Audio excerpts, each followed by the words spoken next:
Merrilee Montgomery, Louisiana Progress.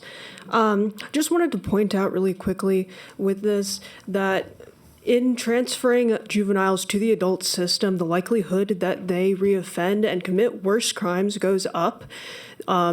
One study found that among the juveniles transferred to the adult system not incarcerated, so just put on adult probation, the likelihood that they reoffended and committed a violent crime was 39% higher.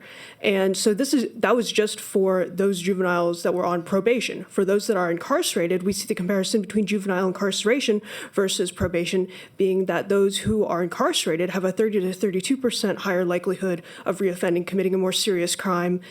So I can only imagine the way that that extrapolates to go between juvenile incarceration and adult incarceration. And all of this racks up a bill. Like when we're looking at the implications for recidivism that this bill could have, we know that trying children, trying people again and again, incarcerating them repeatedly racks up a bill. And we're here in this tax session with a fiscal cliff looming over us.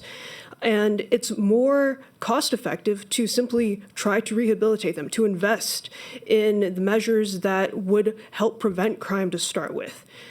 Florida saved $50 million by employing wraparound counseling for juveniles, doing counseling for individuals, for their families, and helping those families have connections to the community resources that would create the sort of space where maybe kids wouldn't commit these crimes. And they found that that not only saved them $50 million and, the cost of holding kids repeatedly for periods of time, it also brought down the recidivism rate 30 to 50% across low, medium, and high-risk individuals.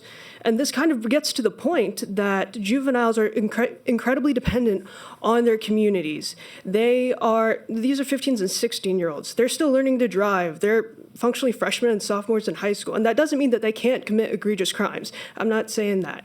But they are deeply dependent on their community and are very much at that point a product of their community. And to that point, we should invest in their communities. And we see that juveniles who do go to prison, who are in contact with any sort of criminal justice system, it negatively impacts their future mental and physical health. It negatively impacts their educational outcomes, both college and high school, and literacy rate. And it negatively impacts their income in the future. So as we're looking at these list of things that Louisiana is close to the bottom on, this is one way to hit all of those. So to that point, this bill does a lot. And in taking away this vote from the people, I think that you are taking the people's voice out of it and let the people decide what crimes are so egregious that we have to turn our backs on hoping to influence these kids. Thank you.